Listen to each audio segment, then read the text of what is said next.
Have you ever received a phone call that shouldn't have been possible? A call from someone who's no longer with us? This story might make you think twice the next time your phone rings late at night, because what you're about to hear is one of the eeriest and most chilling cases ever recorded, the mystery of a phone call from the afterlife. The story begins in the summer of 1998, in a quiet small town in Ohio. The night was calm, humid, and silent until a man named David Miller received a phone call that would haunt him for the rest of his life. David was a simple construction worker, a hard-working man who had lost his wife, Laura, just 6 months earlier in a tragic car accident. They had been married for 15 years, and her sudden death shattered his world. Since that day, he hadn't been the same. He couldn't sleep, he barely ate, and he refused to move out of the home they'd built their lives in together. He was a man suspended in grief, trapped by his memories. Then came the call. It was 2:37 a.m. when David's home phone sliced through the silence. At first he tried to ignore it, figuring it was just a wrong number. Who would be calling at this hour? But the ringing didn't stop. It just kept going, persistent and demanding. Reluctantly, he reached over and picked it up. "Hello," he said, his voice thick with sleep. There was silence on the other end. Then, faintly, he heard the sound of breathing. And then, a soft, trembling voice whispered, "David, it's me." He froze. His heart began to pound in his chest. He knew that voice. It was Laura's voice. Her tone, her accent, even the gentle way she said his name, it was all exactly the same. It was impossible, but it was her. David tried to speak, but his throat tightened, and the words wouldn't come out. "Who is this? This isn't funny," he finally managed to say, his voice shaking. But the voice on the other end replied, calm and eerily familiar, "You know who it is." Then, a burst of static crackled through the line like wind howling through an old radio, and the call went dead. Shaking, David just sat there in the darkness, staring at the phone. He checked the caller ID, but it simply read unknown number. When he tried to read a robotic message informed him, "The number you are trying to reach is not in service." The next morning he told his sister what had happened. She was concerned, but she assumed he had dreamed it all up, a cruel trick of his grieving mind. But David knew the call had been real. He could still hear every sound, every breath. Still, he tried his best to push it aside and move on. That is, until the second call came. 3 nights later, at exactly 2:37 a.m., the phone rang again. This time, he didn't hesitate. He answered on the first ring. "David," the voice whispered, clearer this time, closer. "Why did you stop visiting me?"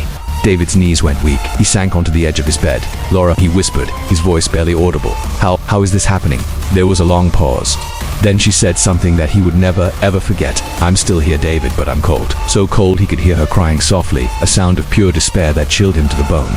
Then, just like before, the line filled with static and went dead. By now, David was desperate for answers. He couldn't live like this. He contacted the phone company and demanded to see his call records. The operator was confused according to their system. There were no incoming calls listed for that time on either of those nights. The line had been completely silent. He even called a technician to check the house's wiring, but everything was perfectly normal. No interference, no crossed lines, nothing. It was as if the calls had never happened. That night, terrified of what might come, he unplugged the phone from the wall before going to bed. But at 2:37 a.m., he heard something that made his blood run cold. The phone began to ring despite being completely unplugged.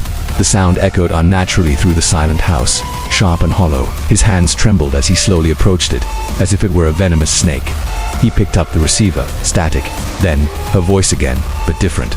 "You can't ignore me forever." The sound grew distorted, warped, like she was speaking from deep underwater. David screamed into the phone, a torrent of fear and confusion pouring out of him, demanding to know what she wanted. There was another stretch of silence. Then, faintly, she said, "Help me find my ring." And the line cut off. The next morning, David tore through the house in a frenzy. Laura's ring, her wedding ring, had been lost in the accident. She had been wearing it when she died, but the rescue team had never found it at the crash site. He couldn't stop thinking about her words. Asterisk, "Help me find my ring." Asterisk, he knew what he had to do. He drove to the crash site, a wooded, desolate stretch of road just outside of town. The area had long since been cleared, but he began walking through the tall grass, his eyes scanning every inch of the ground. Hours passed. The sun beat down on him just as he was about to give up, defeated. Something caught the sunlight, a small glimmer of light beneath the dirt. He knelt down and brushed the soil away. And there it was, her ring. His hand shook uncontrollably as he held it, caked with mud and rusted slightly on one side. He whispered her name, a tear rolling down his cheek, and then his cell phone buzzed in his pocket.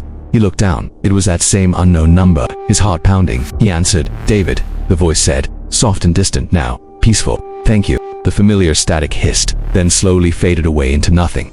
The call ended, and that was the last time he ever heard from her. Weeks later, David told his story to a local radio host who specialized in unexplained phenomena. The host was skeptical, of course, until he received a call from David during a live broadcast. When he answered, there was only static. Then, a faint, ghostly whisper came through the airwaves for all his listeners to hear. "He asks with me now." The call ended abruptly. When the radio station tried to call David back, no one answered. Later that night, police found David's car parked near the crash site. Inside, his phone lay on the dashboard, its battery dead, and Laura's ring was placed neatly on the passenger seat. But David Miller was gone. No sign of him was ever found. Some people say his grief finally consumed him, causing him to hallucinate the entire ordeal. Others believe he somehow crossed an invisible line, one that separates the world of the living from the world of the dead. But those who live near that stretch of road still talk about the strange signal that sometimes appears on their radios, especially late at night, around 2:37 a.m., a faint static, and then a whisper. It's me. Thank you for watching. If you have a story about a strange or unexplained event, share it in the comments below. And do not forget to like this video and subscribe for more mysteries that will keep you up at night. Stay safe out there.